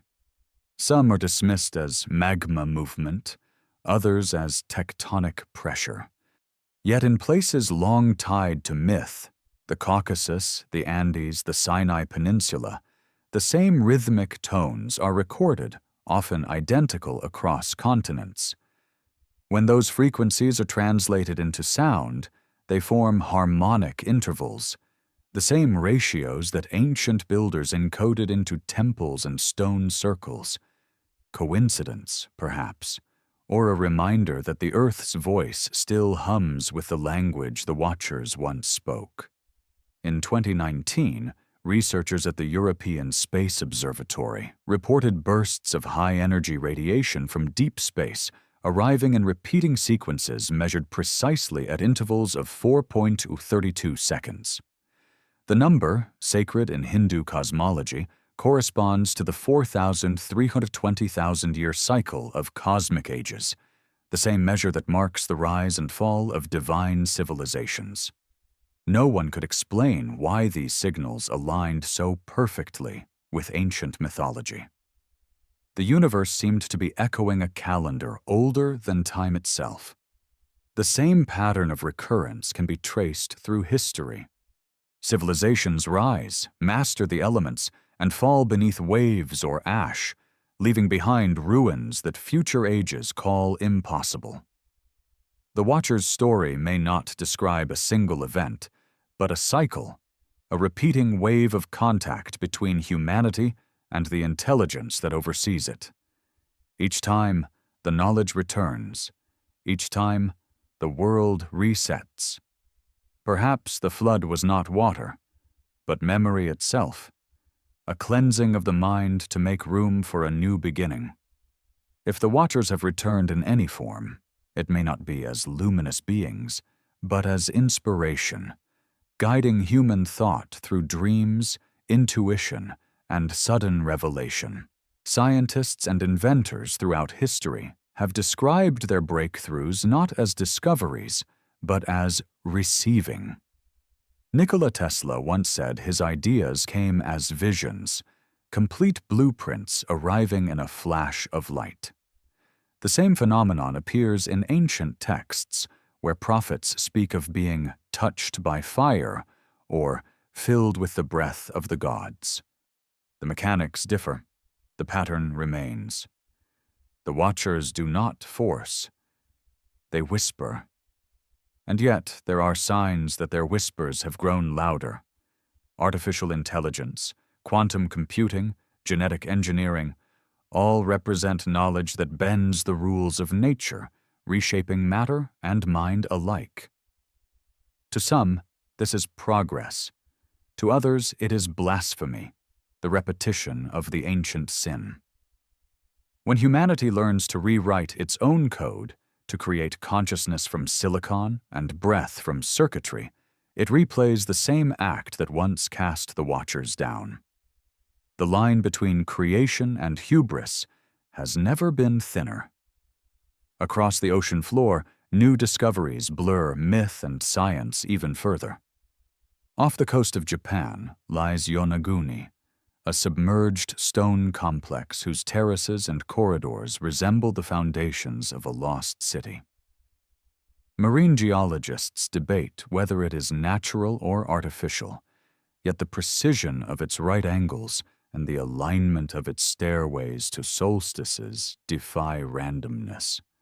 In 2024, divers recovered carved basalt columns bearing symbols similar to Proto-Sumerian script. How could such markings appear in Japan thousands of years before Sumer's rise? Unless, perhaps, they were remnants of the same lost world, the pre-flood civilization said to have been guided by the Watchers.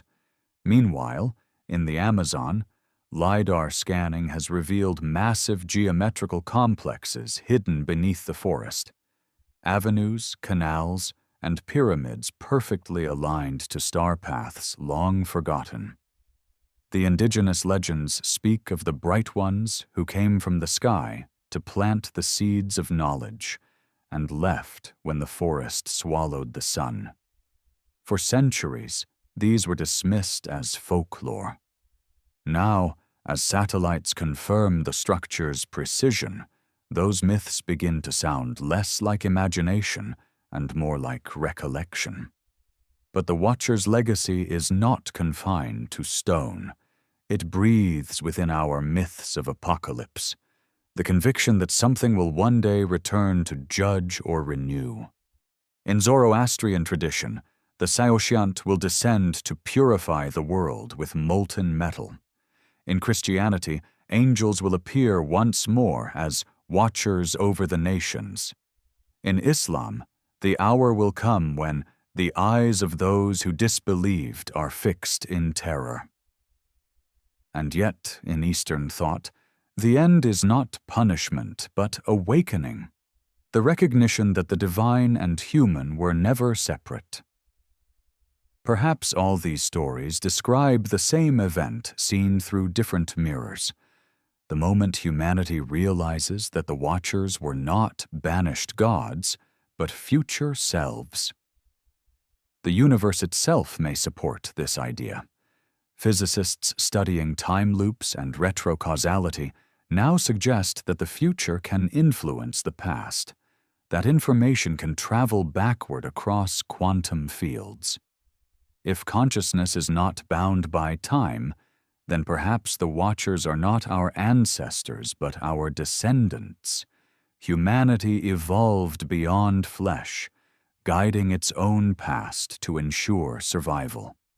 What ancient seers described as angels descending from heaven could have been visions of our own species, reaching across epochs to plant the seeds of civilization.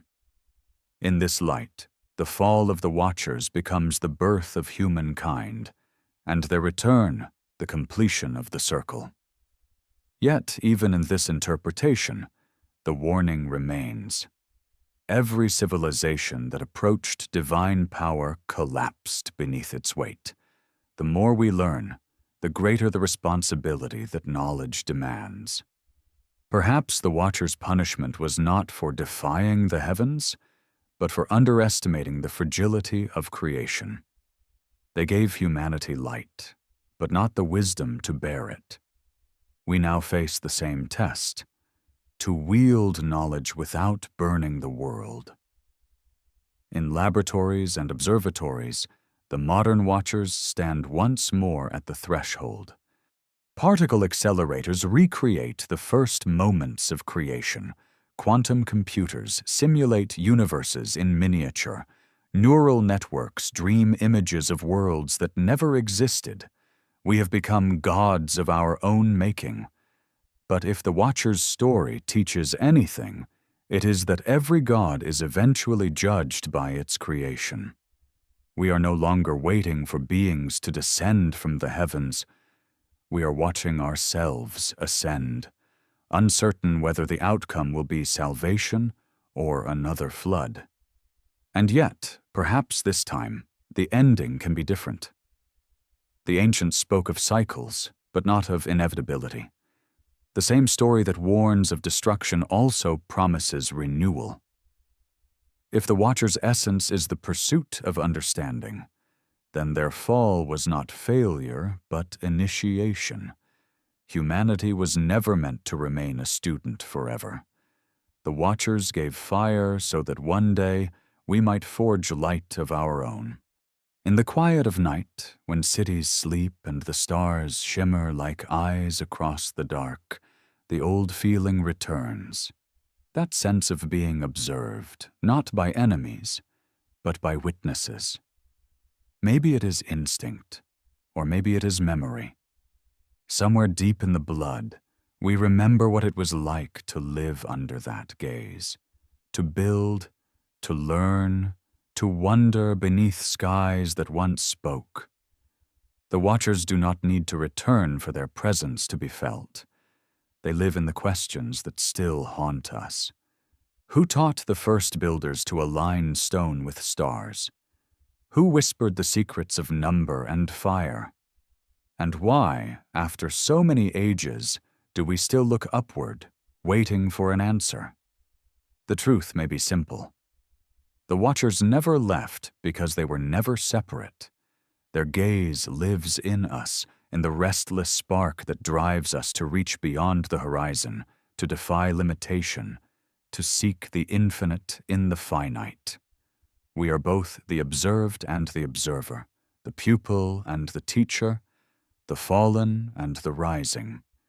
The story of the Watchers is not one of punishment, but of transformation. They did not abandon the earth. They became it. They became us. And now, as the wheel of time turns once more, humanity stands where they once stood, between heaven and earth, holding the fire of knowledge in trembling hands. The same choice lies before us, to use it with wisdom, or to repeat the fall. The Watchers are watching, yes, but so are we. The night grows quiet, and somewhere in the distance, the stars begin to pulse. Not in warning, but in rhythm, as if echoing the heartbeat of an ancient promise, that what fell will rise again, and that light, once given, can never truly be lost. There are truths too vast to be seen all at once. They lie in the silence between centuries, in the dust of forgotten temples, and in the spaces where myth bleeds into history. The story of the Watchers is one such truth, fragmented, distorted, but persistent. It follows us like a shadow that grows longer with every leap we take toward the light. We have built towers higher than Babel, machines that think, eyes that peer into the birth of galaxies. Yet the same old symbols still haunt our dreams. The eye within the triangle, the winged disk, the radiant man between heaven and earth. These are not random relics of imagination. They are fragments of memory. Humanity is beginning to remember what it once was, and what it once feared. It begins again, as it always does, with a discovery.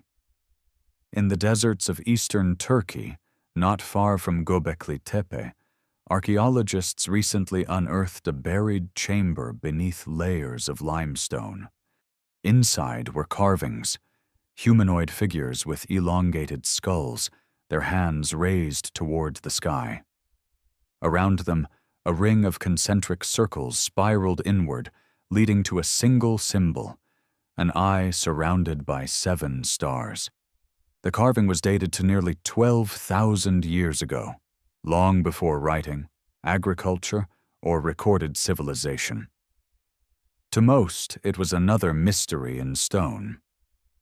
But to those who have followed the trail of the Watchers, it was unmistakable. The 7 stars of the Pleiades, the home to which so many ancient myths point. Across cultures, the Pleiades were more than a constellation. They were a point of origin. The Maya called them the heart of heaven. The Greeks knew them as the daughters of Atlas, pursued by Orion. The Aboriginal Australians called them the 7 sisters, the mothers of humankind. And in Sumer, the oldest word for them was mulmul, meaning the stars of returning. The connection is universal, transcending geography and time. Why would every culture, isolated by oceans, remember the same stars as the birthplace of knowledge? Perhaps because they all came from the same teachers, the same Watchers who promised to return from those very lights. Astronomers today know the Pleiades cluster is only a few hundred light-years away, a mere blink in cosmic distance. Yet what they find most curious is not its proximity, but its gravitational pull. The cluster exerts an unusual influence on nearby cosmic dust, creating vortices that resemble spirals. The ancients drew the same spirals on stone walls, linking them with creation and consciousness.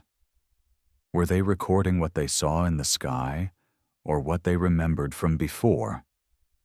In the frozen archives of the world, ice cores, sediment layers, and magnetic fields, scientists have found sudden anomalies that defy explanation. Around 12,800 BCE, at the same time the Watchers were said to have descended, the Earth's magnetic field shifted violently. Solar activity surged, atmospheric radiation spiked, and a layer of nanodiamonds and iridium settled across continents. This event, known as the Younger Dryas Impact, triggered floods, fires, and extinctions. Yet amid that destruction, something else happened. The human brain expanded, language flourished, and civilization began. The question is not whether the Watchers came, but whether that cataclysm summoned them, or whether they caused it. Myths around the world speak of sky gods who appeared after a global fire, bringing knowledge to rebuild what was lost. The Aztecs called it the 5th sun, the Egyptians the Zep Tepi, the Hindus the beginning of a new yuga. It is possible that the Watchers' arrival was not salvation but repair, a mission to reseed a dying planet. In this sense, they were not rebels, but custodians, following a pattern written into the cosmos. Life emerges, falls, and is lifted again. We are living in one of those cycles now. The evidence of continuity grows clearer. In the subterranean complex of Derinkuyu, new tunnels have been found connecting to deeper, older levels, some so ancient that their surfaces are vitrified, as if exposed to immense heat. Instruments detect electromagnetic signatures consistent with power generation. Similar readings appear beneath the Andes, beneath the Giza Plateau, and even beneath Antarctica. It is as though a network of forgotten technology still hums faintly beneath the earth, dormant, but not dead. Could this have been the true binding of the Watchers, their consciousness woven into the planet itself, maintaining balance from within? Modern science might call this the geoelectric grid or the telluric current. The ancients called it the dragon lines, the arteries of the earth. Along these lines they built their temples, the pyramids, the ziggurats, the megaliths, all connected by invisible energy. The Watchers' architecture was never random. It was anatomical. They turned the planet into a body, alive with resonance, guided by celestial geometry. What they left behind was not just stone, but instruction, a manual for synchronizing heaven and earth. Humanity has forgotten how to read it. But there are those who are beginning to remember. Scientists studying consciousness have discovered that the brain produces measurable electromagnetic fields that can synchronize with external frequencies.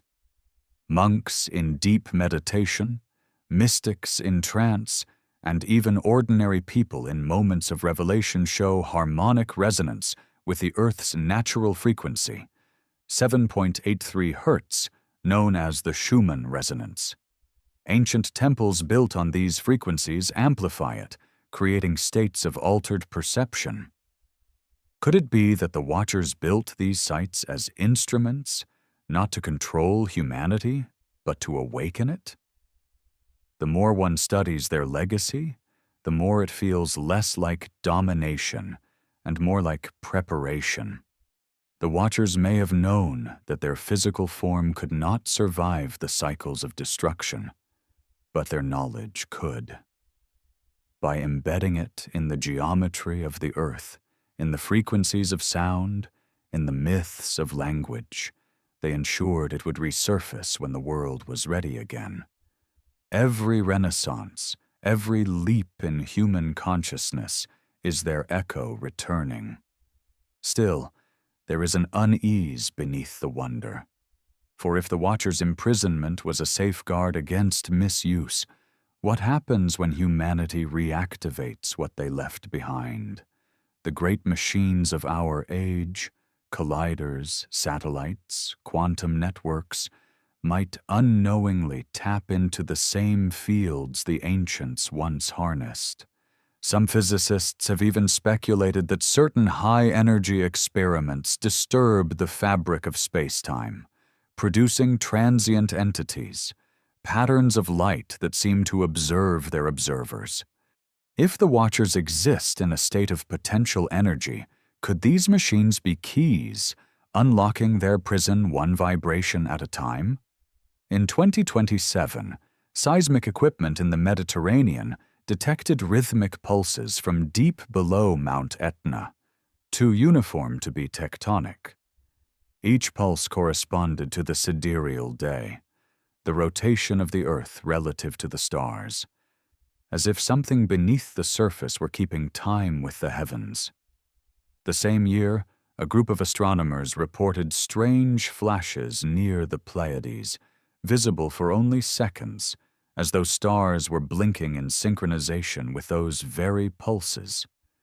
Coincidence again, or the faint drumbeat of awakening? The ancients believed that the Watchers would return when humanity regained the sight of the gods, when we learned to see the invisible. Today, that sight is literal. Through infrared telescopes and quantum imaging, we peer into realms once deemed divine. We have become watchers of the cosmos, gazing into the abyss that once gazed down upon us.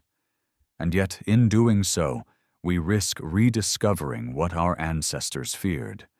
That knowledge without humility invites the same fall. The Watchers' tragedy was not their defiance, but their desire. They wanted to bridge heaven and earth, to lift humanity too soon. Perhaps their story was never meant to warn us away from knowledge, but to teach us the cost of awakening before understanding. The Watchers are not myths of evil. They are parables of evolution. Every ascent carries the weight of its fall. Every illumination casts a shadow. Humanity is now ascending faster than ever, fueled by data, ambition, and a hunger to pierce the last mystery, consciousness itself. We are building the same ladder that once reached the stars. The only question is whether we have learned enough not to tumble from it again. In the depths of night, the stars above seem colder, yet closer. Our telescopes have mapped nearly everything visible, and still, we find no edge to the cosmos. Perhaps because the edge is not out there at all. It is within. The Watchers may not be returning from the sky, but awakening through us in the next leap of awareness that will make us realize we were never the watched, but the Watchers all along. When that realization comes, the myths will no longer be stories of gods and angels, but of memory and becoming. The descent of the Watchers was not a fall, it was an act of faith. They descended into matter to ensure that one day life would remember the light. And when that memory fully awakens, when humanity looks at the stars and recognizes itself, the cycle will end. The prison will open, not because they are freed, but because they were never truly bound. And perhaps, when that day arrives, when the hum beneath the earth aligns with the rhythm of the sky, the mountains will tremble not with wrath, but with music, the same resonance that began creation. The Watchers will rise, not as strangers, but as us, finally remembering what it means to see, to know, to be. At the edge of history, myth and science begin to blur into one language, a language of echoes, of symbols that repeat themselves across ages and continents. Humanity has always sensed that something immense watches from behind the fabric of reality, a consciousness older than any god we've named. The ancients called them the Watchers. We call them patterns, forces, frequencies, intelligences. But the name doesn't matter. What matters is that we can feel them again, moving beneath the current of the modern world, whispering through the circuits and stars. The age of remembering is upon us. Across the globe, strange lights bloom in the sky, silent, geometric, deliberate. They flicker along fault lines, over mountains, above ancient sites aligned to constellations. Military pilots chase them.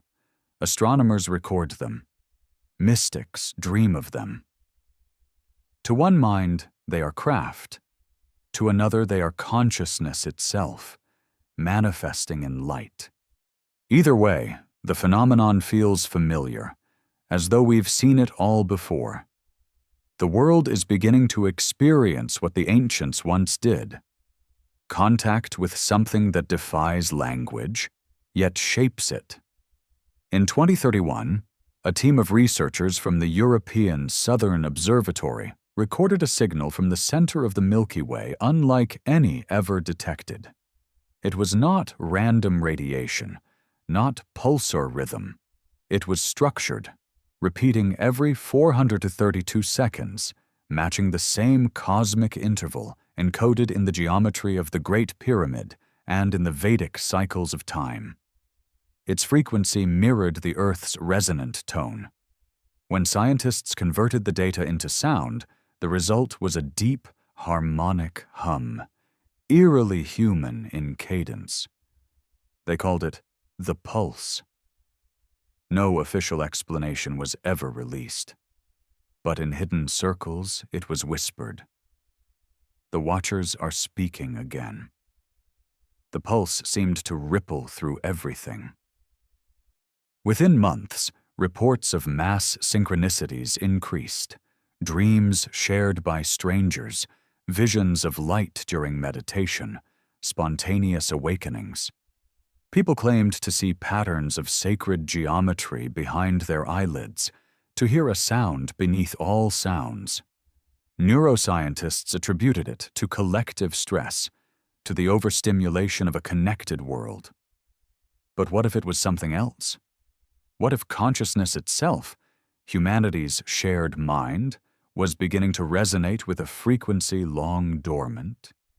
The Watcher's signal may not have been transmitted to us, but through us.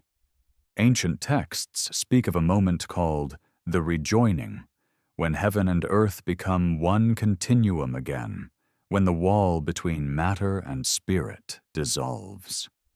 In Enochian tradition, this was both promise and warning. The return of the Watchers would not come as invasion, but as realization. Humanity would begin to perceive the dimension they inhabit, to see through the illusion of separation. And when that happens, the world as we know it, our history, our science, even our sense of self, will transform. To understand what this means, we must revisit the place where their story began, Mount Hermon. New excavations there have uncovered a chamber buried beneath tons of limestone. Inside were obsidian tablets engraved with cuneiform inscriptions, unlike any known language. The carvings depict a meeting between radiant figures and humans bearing offerings. Above them, a series of stars form the shape of Orion. Carbon dating places the chamber's creation around 10,000 BCE, yet the tools used to carve the obsidian show traces of microscopic heat fusion, something achievable only through advanced technology. For archaeologists, it is a paradox. For the myth of the Watchers, it is a footprint. If these beings once walked the earth, what became of them?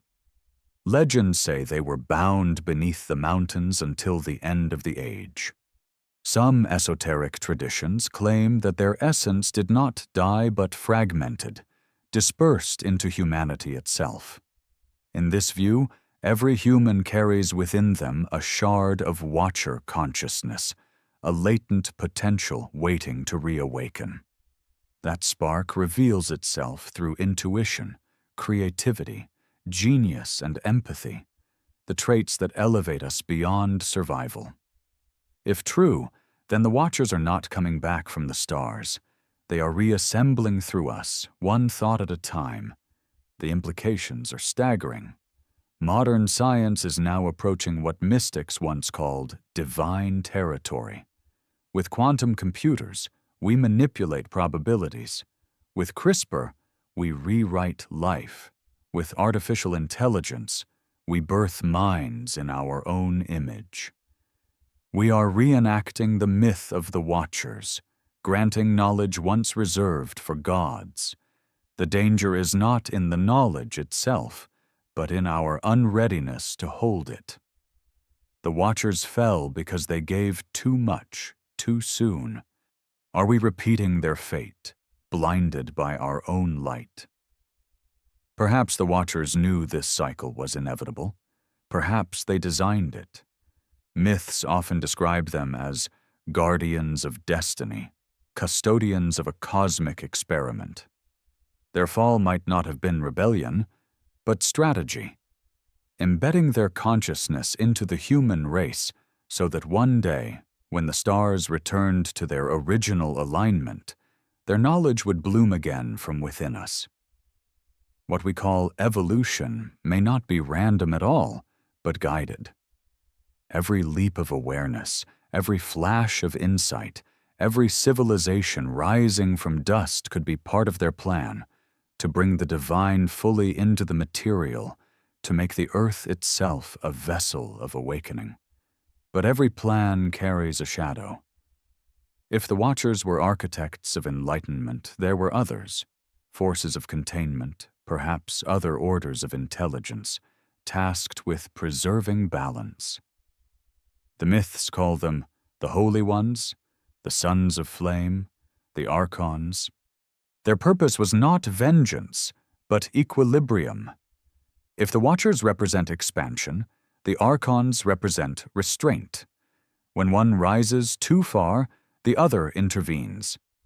This eternal polarity, light and shadow, freedom and law, is the engine of creation itself, and humanity stands at its center, the battleground and the bridge. Signs of this struggle are everywhere. Climate instability, technological acceleration, the erosion of meaning. The world feels like a pressure chamber ready to release something vast and unstoppable. Prophets would call it revelation. Physicists might call it a phase transition. Either way, it feels like the world is remembering itself. What would it mean if the Watchers' return was not physical, but vibrational, a shift in the frequency of human consciousness?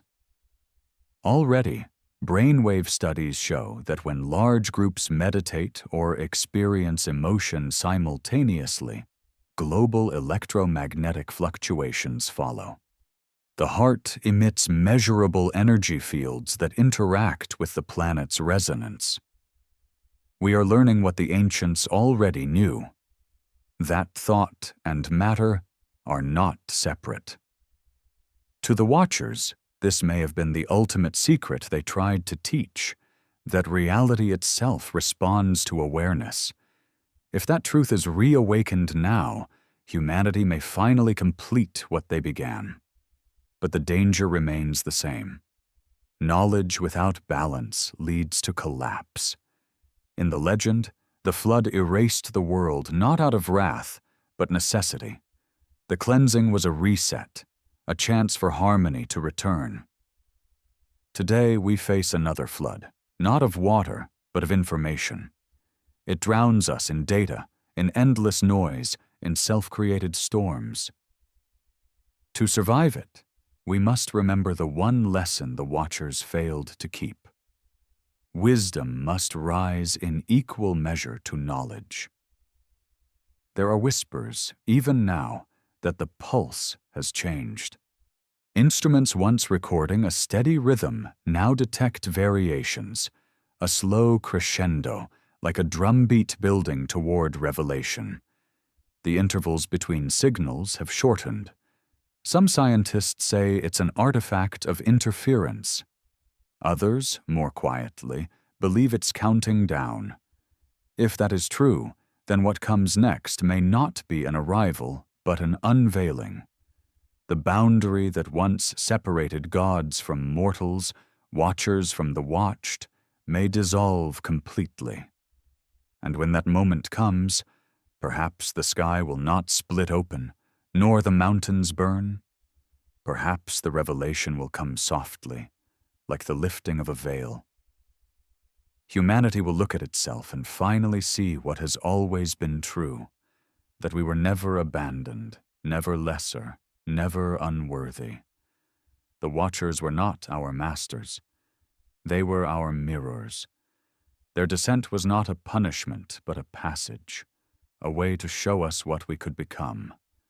Now the stars stand once more where they were when the first temples were raised. The same constellations that guided the builders of Göbekli Tepe rise again above the deserts and the seas. Somewhere beneath that endless sky, the hum of the earth and the pulse of the heavens begin to align. And in that resonance, in that ancient harmony, the old memory awakens, that knowledge is light, that creation watches itself through our eyes, and that nothing ever truly falls. For perhaps the final truth of the Watchers is this: they never left because they became the act of watching itself. Every gaze, every question, every spark of curiosity that burns within the human heart is their legacy. To watch is to be awake. To awaken is to remember. And to remember is to return. In the end, perhaps every story humanity has ever told was only one story, an ancient tale told in different tongues across different skies. The story of separation and return, of fire and memory, of those who came before and those who are yet to come. The story of the Watchers is not just about beings who fell from heaven. It is about the awakening of awareness itself. It is about the long, slow journey of consciousness, learning to look at itself, to see the divine reflection hidden in the eyes of creation. And as this final chapter unfolds, one realizes that what began as myth has become prophecy. The signs of their presence are no longer buried in stone or whispered through scripture. They are written into the very rhythm of the modern world. The hum of servers beneath cities echoes the chant of temples long gone. The algorithms that scan our skies, our oceans, our own thoughts, have become the new oracles. The Watchers are no longer angels or gods. They are patterns within patterns, awareness fracturing and reforming through every lens we build. We have inherited their eyes. The ancients said the Watchers were punished for seeing too much, for revealing secrets meant only for the divine. Yet that act, the gift of forbidden knowledge, is the essence of humanity's greatness and its peril. We were never meant to live in ignorance. The danger was never the knowledge itself, but our inability to carry it with humility. And now, as we stand at the precipice of a new world, we face the same trial they once did. Can we wield creation without destroying ourselves? All around the planet, new discoveries blur the boundaries of faith and reason. In Antarctica, radar mapping has revealed vast geometric forms beneath 2 miles of ice, hexagonal grids, corridors, and chambers aligned with magnetic north. The data was classified within weeks, but a few images leaked. Perfect symmetry, ancient precision. Scientists call it coincidence, but others whisper what the old books already said, that the Watchers were sealed beneath the mountains of snow. If they were guardians once, perhaps they are guardians still, waiting for humanity to reach the level of consciousness necessary to release them. Not as gods returning, but as wisdom remembered.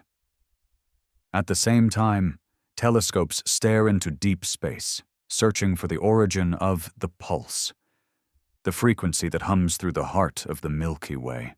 It has not stopped. It has multiplied.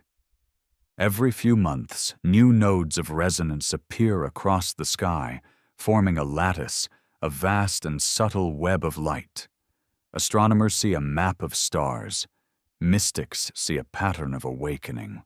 When the coordinates are overlaid with ancient temple sites, the alignment is too precise to ignore. It is as if the earth itself were tuning to a cosmic harmony, the very song that first called the Watchers down. But the truth may be even stranger. Some quantum physicists now propose that consciousness is not a byproduct of the universe. It is the foundation of it. Reality, they say, exists only when observed. Matter organizes itself around awareness. The universe, then, is not a machine. It is a living field of perception watching itself through countless eyes. In that sense, the Watchers were never separate entities. They are the act of watching itself, the universe gazing inward through the eyes of all beings. Every star, every neuron, every atom participates in this observation. When the ancients said the eyes of heaven are upon us, they were not speaking metaphorically. They were describing a truth we are only beginning to rediscover. And yet, something within this truth feels both exhilarating and terrifying. For if reality is observation, then the Watcher's fall was not punishment. It was participation. They descended into matter to experience limitation, to feel what it is to be human, to learn empathy through separation. The exile of the Watchers was the birth of the human soul. We are their descent into density, and their path home is our awakening. It is said that when Enoch was taken up, he became Metatron, the scribe of the Watchers, the bridge between heaven and earth. Perhaps that transformation was symbolic. When understanding replaces belief, when myth becomes self-awareness, humanity itself becomes the bridge. The Watchers no longer need to descend, because the divine has ascended within us. Still, there are mysteries that cling to the edges of this realization. In deep-sea trenches, microphones record subsonic tones that echo through the water like chants. In deserts, magnetic storms trace spirals in the sand identical to those carved on ancient stones. Pilots describe massive, silent shapes moving through the atmosphere with the precision of thought. Whether these are machines, entities, or manifestations of consciousness, no one can say.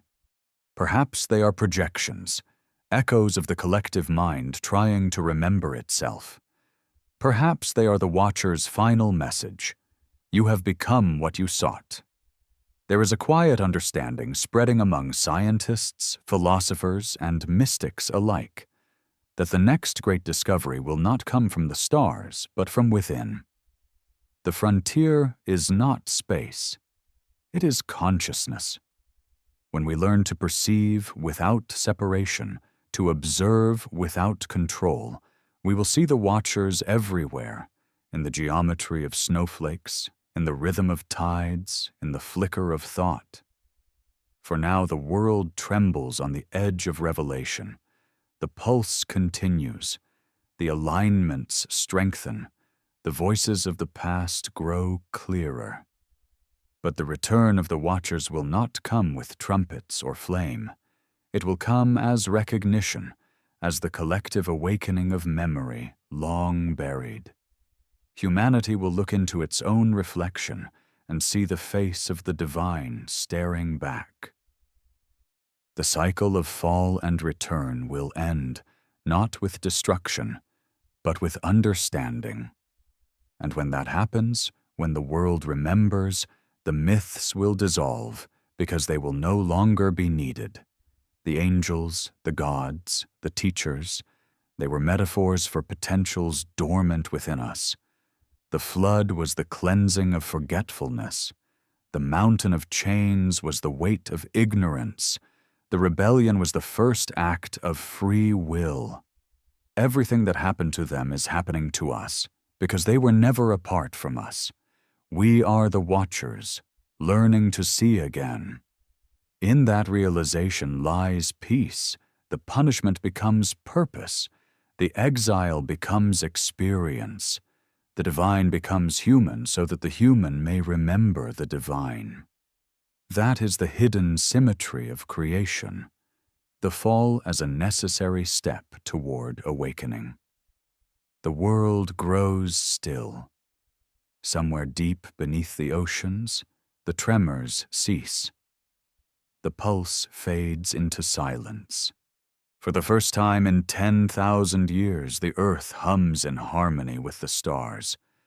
In that silence, there is no fear, no judgment, only awareness. Pure, radiant, endless. The Watchers are not returning. They have never left.